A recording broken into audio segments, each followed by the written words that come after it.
It's so great to be here in Ithaca. I recently graduated from CALS with my master's in international development, and we moved from Ithaca in August. So it's really great to be here in November, and because the weather is just so awesome. We moved to Miami, so we're getting ready to get back. I'm really excited to be here today because I do think to be here on a Friday night, I know I'm here with people who are really serious about solving problems.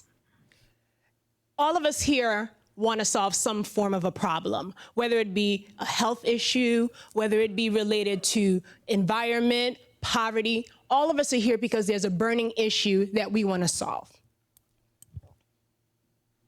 Society often looks towards institutions to solve social issues. Some of them are right here: United Way, Doctors Without Borders, governments, churches. We usually rally together towards an institution to help solve some of the many issues that we've listed before.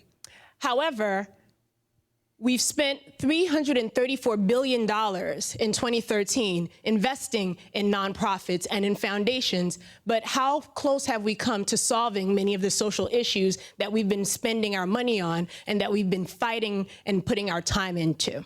Are we close to solving them yet? Most of them? Not much. We have 1.5 million nonprofits in the United States alone, and we have over 40,000 registered foundations and nonprofits around the world. So it's not a lack of resources, because $336 billion is not a small amount of money. It accounts for 2% of our GDP. 72% of those funds come from individuals like you and me. Only 5% come from corporations, so that means we as individuals have the power and the yearning to help others. However, again, most of the social issues have not been solved. My theory is that at times that there are NGOs and foundations who it may not be in their best interest to actually solve some of the issues. I know that could be a little controversial. However, if in fact there were others who could come together, who could think of innovative ways to solve those issues, what could happen? To respond to the need to solve issues, social businesses have emerged. Social businesses apply commercial strategies to helping with the environment and human needs. And today, in 2014, there's a proliferation of them. Some of them we're very familiar with, such as Tom's, Warby Parker, or Ben & Jerry's. And what I love about these businesses is that the entrepreneurs found things that we do on an everyday basis that can help solve a problem. We all need to wear shoes, we all wear glasses, and God knows we all need chocolate ice cream. So well-known social entrepreneurs have been able to try to solve problems, and one of the areas that I feel that we haven't really looked at is the beauty space. How could the beauty space help to solve real social issues? Now, I know what many of you are thinking: beauty, Yve-Car? Really? That's going to solve social issues? We're change agents. We don't have time to think about vanity, beauty. Leave that for the people in Hollywood, the Valley Girls. That's not us. But what if beauty could really help with deforestation and greenhouse gas emission and helping to employ thousands of people? Then maybe it would be an area that we really want to look at. Creole Essence, as Anke talked about before, brings organic and natural beauty products from Haiti to the world. And our goal is to prove just that a beauty company can change a country. Our product portfolio consists of aromatherapeutic hair and body oils, pomades, body butters, soaps, peppermint and wonderful candles, and we also provide bulk ingredients to cosmetic companies. I want to tell you guys a little bit about what made me start the company before Stephane goes into the social impact piece. I started Creole Essence after having what I call a hair catastrophe. And as a woman, you know that is not a good thing. I was going to an event and I wanted to look my best, and I asked my hairdresser to straighten my hair. I had this huge afro. And she did my hair and it looked great. However, the next day when I went to wash it, it all started to fall out. Exactly. After crying, like any good millennial, I went online and I started to do some research to find out what in the world happened to my hair, and I found out that I had heat damage. I also found it interesting that the American Dermatology Association stated that 40% of women suffer from some form of hair loss. And women's top 2 beauty complaints were dry and damaged hair, followed by dry and unhealthy looking skin. I said, It dawned on me that there was an oil that my mom used when I was growing up that solved every problem in the house. If you were sick, she used it. If you had dandruff, she used it. If my grandmother had a muscle backaches, she used that oil as well. I called her to ask her what the name of it was, and she said castor oil, or as it's stated in Haiti, l'huile mascriti, or in French, l'huile de ricin. It has a number of different names. So I made a mad dash to the store to find it, and I could not find the oil. Instead, I was presented with products that were filled with hexane, bleach, parabens, and that were refined from India and China. It was then that it dawned on me that if I could provide this oil to the 40% of women who are suffering from some form of hair loss, from women who are looking to solve their dry, damaged hair and skin issues, then I should do so to help provide them with a need. So before we can do all that, we had to go back to school and do our homework. We had to figure out, yes, this is a great thing in the community, but what makes castor oil so great? We realized that it's loaded with omega-9 fatty acid and vitamin E. As a matter of fact, the ricinoleic acid in the castor oil makes it one of the most hydrating botanical oils on the market. So you might not know this, but castor oil is in your lipstick, your body moisturizers, and a variety of cosmetic products that you currently use. So what Yve-Car did next was destroy my kitchen. We started making products, just really identifying what key ingredients that we can source from Haiti, in addition to the castor oil, to develop a line of beauty products that directly tackles the issues of dry hair and damaged skin and dry skin as well.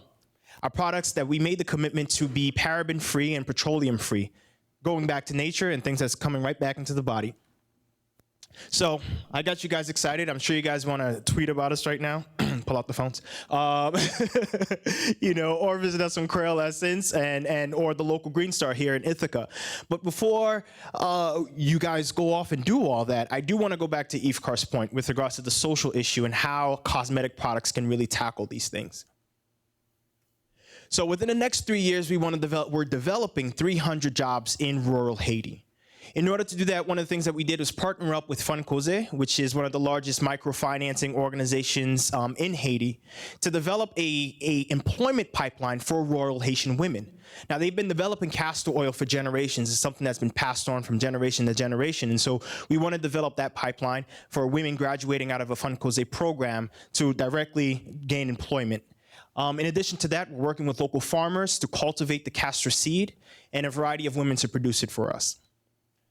Before I actually jump into that, we have a special focus on women because actually 40% of the Haitian households are actually led by women. And it is known for that they will then reinvest those funds to take care of the household or reinvest it into another social venture, social entrepreneurship venture. So we have to plant over 40,000 castor plants in order to be a self-sufficient company, which is great for profit margins, but it's even better for the environment. The castor plant actually renourishes the soil in which once you turn it over. So one of the things that we're going to be combating is deforestation.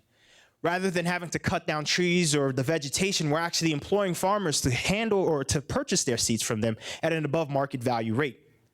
Furthermore, the castor plant helps with deforestation, soil erosion, in addition to reducing the greenhouse emissions in Haiti. Haiti right now is suffering from a massive deforestation loss. Actually, 2% of the forestry is left in Haiti, and that's one of the things that we will be combating and measuring. Lastly, since I'm the marketing and creative guy, I really love this piece, from the name of the company to the packaging. And as a matter of fact, interesting story, Yve-Car came to me and said, I want the bottle, I want a tap-tap. And if you don't know Haiti, the tap-tap is actually the taxis that zips around Port-au-Prince. And I'm like, you want me to put a truck on a bottle? And she was like, no, I just want it to look like that. So even the patterns and the design and everything has a cultural element to Haiti. Our mission is to really disrupt that notion of what you just see on CNN, on MSNBC, the negative press. We want to bring about the beauty of Haiti through all of our branding.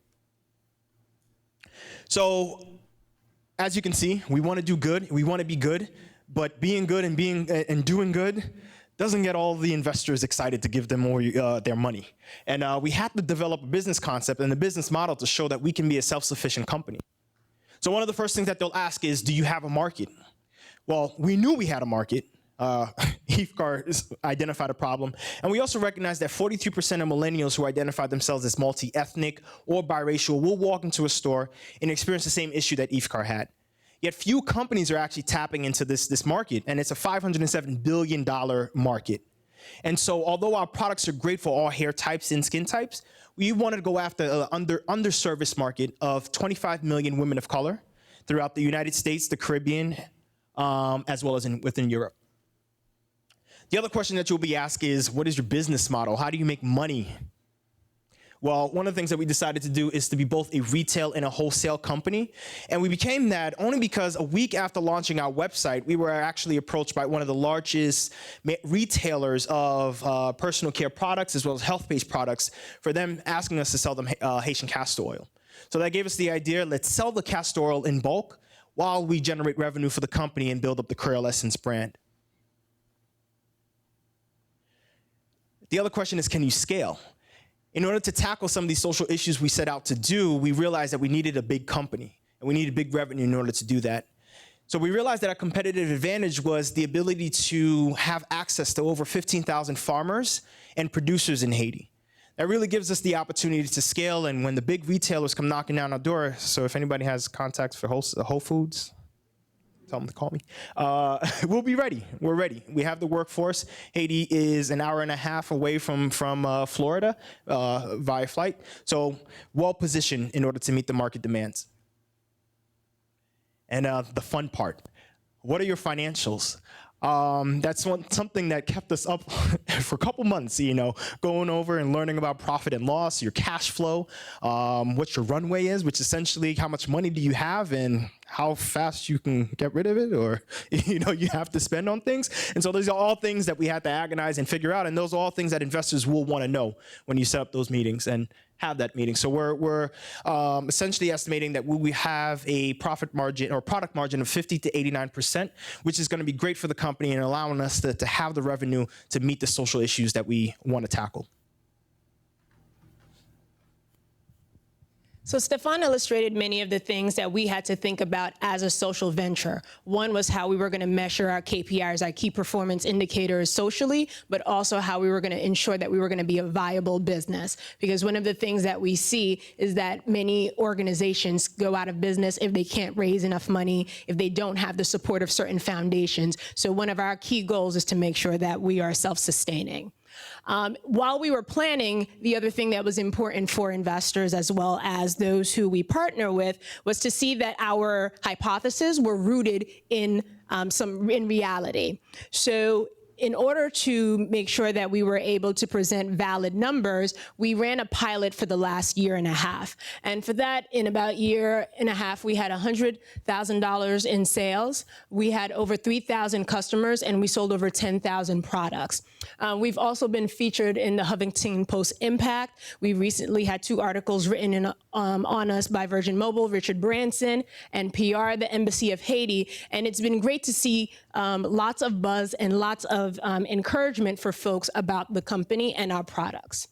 We like to say that our customers are our best ambassadors because they are the ones who talk about us, who tweet about us, who make personal referrals and let us know that it is indeed possible to be a socially conscious company while being focused on profit as well. So the culmination of our pilot is that we've raised our Series A for $1.1 million. And our investors are quite unique because they run the gamut. We have traditional angel investors. We have grants from USAID and the IDB. We have Eunice Social Business, which has provided us with a loan, as well as grants from the Clinton Global Initiative. And that culmination is not only about the financing, but also the technical support that's needed in order to be successful in our goals. So we endeavor to be a company that revolutionizes how one sees business. While we are intent in solving social issues, I am a capitalist. I do love to make money, but we want to show that global consciousness can prevail while others do good. So thank you so much for listening to our story, and we hope that you will join us on our beauty journey.